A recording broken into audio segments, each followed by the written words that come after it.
এটা হচ্ছে একটি এনুমারেশন ফর্ম অথবা এসআইআর ফর্ম। যেটা এসআইআর হচ্ছে, এটা হচ্ছে আমরা এনুমারেশন ফর্ম বলি।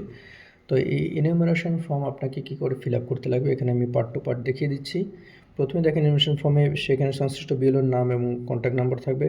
তারপর আপনার ভোটার কার্ডের যে নাম আছে, এপিং নাম্বার আছে, ঠিকানা দেওয়া থাকবে। তারপরে আপনার বর্তমান 2025-এ ভোটার লিস্টে যে ক্রমিক সংখ্যা আছে, ক্রমিক সংখ্যা অথবা সিরিয়াল নাম্বার, আপনার পার্ট নাম্বার, ভোটদান কেন্দ্রের নাম এখানে দেওয়া থাকবে। তারপর একটি কিউআর কোড থাকবে, যেটি স্ক্যান করলে আপনার ডিটেলসটি আসবে ভোটার হেল্পলাইন অ্যাপস থেকে। আপনি এটা স্ক্যান করতে পারেন।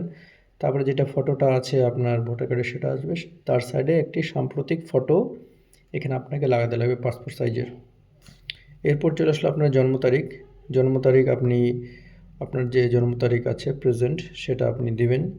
তারিখ, মাস, বছর এখানে আমি ধরলাম যার তারিখ 5 তারিখ, মাস হচ্ছে 8, 1990 হচ্ছে সাল, এভাবে লিখবেন। তারপর আধার নাম্বার ঐচ্ছিক আপনি দিতেও পারেন অথবা নাও দিতে পারেন। এখানে আধার নাম্বার দিলেন। তারপরে মোবাইল নাম্বার যেটা প্রেজেন্ট আপনার মোবাইল নাম্বার সেটা দেবেন, যেটার সঙ্গে আপনাকে যোগাযোগ করলে পাওয়া যাবে। যদি আপনার না থাকে তাহলে বাড়ির যে কারো নাম্বার দিবেন, যে নাম্বারের সঙ্গে কন্ট্যাক্ট করলে আপনাকে যোগাযোগ করা সম্ভব। তারপরে এখানে পিতার নাম ধরেন, এখানে আমি অমুক রায় লিখলাম। তো আপনার যে পিতা আছে সে পিতার নাম, অথবা পিতা যদি না থাকে আপনার অভিভাবক যে আছে তিনার নাম লিখবেন। তারপরে আপনার এখানে পিতা অথবা অভিভাবকের যিনি আছে তার এপিক নাম্বার আপনি দিবেন যদি থাকে। এখানে লেখা আছে যদি থাকে। হ্যাঁ, যদি কারো পিতা বা অভিভাবকের এপিক নাম্বার না থাকে অথবা পিতা বা অভিভাবক নেই, হ্যাঁ, তাহলে এখানে দিতে লাগবে না। সরি, অভিভাবক আছে কিন্তু এপিক নাম্বার বা ভোটার কার্ড নেই, এটা হচ্ছে ঐচ্ছিক যদি থাকে। তারপর এখানে মায়ের নাম, আপনার যিনি ফর্ম ফিল আপ করবে তার মায়ের নাম এখানে হবে, মায়ের এপিক নাম্বার হবে। হ্যাঁ, এটা হচ্ছে যদি কোনো বাড়ির মহিলা স্ত্রী হয় সেক্ষেত্রে তার মায়ের নাম হবে। আর এখানে মহিলা যদি হয় সেখানে কিন্তু তার পিতার নাম হবে। অভিভাবক যদি ওনার স্বামীও হয় বর্তমানে, তাও এখানে পিতার নাম দিবে, কারণ এখানে নিচে স্বামী বা স্ত্রীর নাম লেখার আলাদা করে জায়গা আছে। তো সুতরাং কোনো যদি মহিলা হয়, বিবাহিত মহিলা বাড়ির, সেক্ষেত্রে অভিভাবকের নাম সেখানে তার পিতার নাম সে সেখানে দেবে। আর যদি এপিক নাম্বারটা পায় তাহলে দিবে, না হলে প্রয়োজন নেই।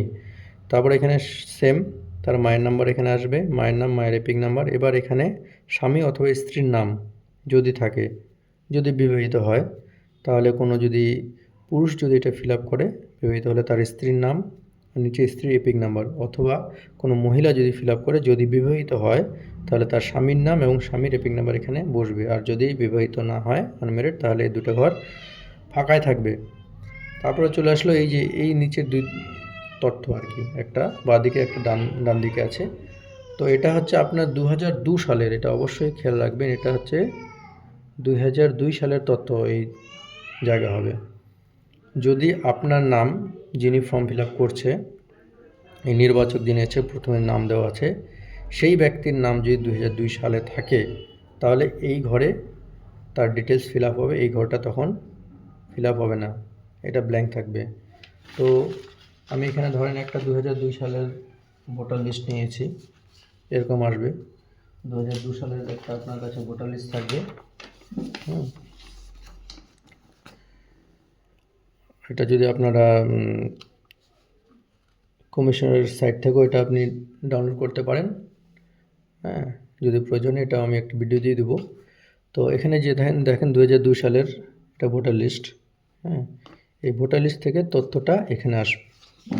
এবার ধরেন এই ব্যক্তি যিনি ফর্ম ফিল আপ করছে তার নাম 2002 সালে ভোটার লিস্টে আছে, তাহলে সেখান থেকে 2002 এর ভোটার লিস্টটা নিয়ে সেখান থেকে তথ্যটা এখানে ইনপুট করবে।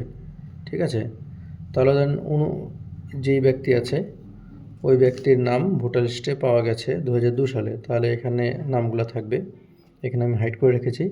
তো এই নামটা নির্বাচক নাম, যিনি নাম তার নামই আসবে। এবার ধরেন কারো নাম ভুল আছে, সংশোধন করা হয়েছে পরে, বর্তমান নামটা এখানে দেওয়া আছে, আর 2002 সালে যে নামটা ছিল, 2002 সালে যে ভুল নামটা ছিল সেটাই কিন্তু এখানে বসবে।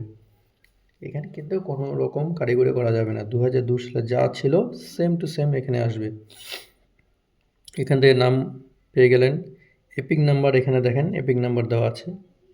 এখানে 2002 সালে ভোটের লিস্টে আপনি এপিক নাম্বারটা পেয়ে যাবেন, এই এপিক নাম্বারটা।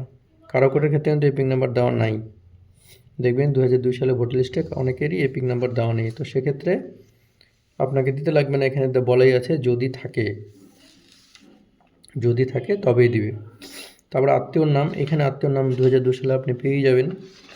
এখানে আপনি দেখবেন এখানে যে নাম আছে তার এখানে সম্পর্কিত ব্যক্তি আত্মীয় নাম দেওয়া আছে, তার সম্পর্ক কি এখানে সম্পর্কও দেওয়া আছে পিতা। তাহলে এখানে আপনি তার আত্মীয়র নাম এখান থেকে 2002 ভোটার লিস্ট থেকে যদি পিতার নাম থাকে পিতা, স্বামী থাকলে স্বামী, অথবা মাতা থাকলে মা, এই সম্পর্ক যার আছে 2002 লিস্টে সেম আসবে। হ্যাঁ, এখন হয়তো আপনার আত্মীয়র নাম পরিবর্তন হতে পারে, কিন্তু 2002 সালে যা ছিল এটা বারবার বলছি সেম ডিটেলসটা এখানে আসবে। সম্পর্ক এখানে দেওয়া আছে পিতা পুত্র সম্পর্ক দিতে পারেন। জেলা আপনার যা, এখানে আমি জলপাইগুড়ি লিখছি, আপনার যা জেলা আছে সেটা লিখবেন। রাজ্যের নাম পশ্চিমবঙ্গ। আপনার বিধানসভা ক্ষেত্রের নাম এখানে দেওয়া আছে, এখানে পেয়ে যাবেন। এখানে বিধানসভা ক্ষেত্রের এখানে আপনার নম্বর এবং নাম এখানে দেওয়া থাকবে। তো নামটা এখানে লিখবেন। তারপর নিচে বিধানসভা ক্ষেত্রের নম্বর, এখানে বিধানসভা ক্ষেত্রের নম্বর আমি এখানে 012 লিখছি। তো যা আছে আর কি এখানে দেখবেন 2002 ভোটার লিস্টের উপরে পার্টটা প্রত্যেকটা পেজের উপরেই লেখা আছে, এখানে থাকবে। এখান থেকে আপনি নম্বরটা এখানে দেবেন। তারপর অংশ নম্বর, এখানে আমি 1 2 3 লিখছি, এখানে দেওয়া থাকবে অংশ নম্বর। এই অংশ নম্বরটা এখানে বসবে। তারপর ক্রমিক সংখ্যা বলতে আপনার যেই সিরিয়ালে নাম আছে এখানে ক্রমিক নং দেওয়া আছে দেখবেন। এই ক্রমিক নং ধরে আপনি এই সিরিয়াল নাম্বারটা আপনি এখানে বসাবেন। 1 2 3 আমি এখানে লিখছি, ধরেন এই সিরিয়াল এইভাবে দেওয়া থাকবে, এই সিরিয়ালটা আপনি এখানে বসাবেন। এই সিরিয়ালটা আপনার এখানে বসলো। এখান থেকে এটা আপনার ফর্ম ফিল আপ হয়ে গেল। তারপর এখানে আপনি নিচে এখানে আপনার সাইন হবে, নির্বাচক অথবা পরিবারের যে কোনো সাবালক সদস্য। আপনি যিনি ফর্ম ফিল আপ করবে তার নাম পরিবারের যে ফর্ম ফিল আপ করে দেবে, যে কোনো সাবালক ব্যক্তি আর কি যে ফর্মটা ফিল আপ করে দেবে তার এখানে সাইন হবে।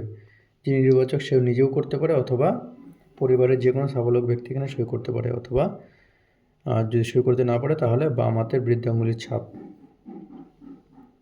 এখানে দিতে হবে। তারপর নিচে বিএলওর সাইন থাকবে, বিএলওর সাইন করে আপনি এটা 1 কপি নিজের কাছে থাকবেন।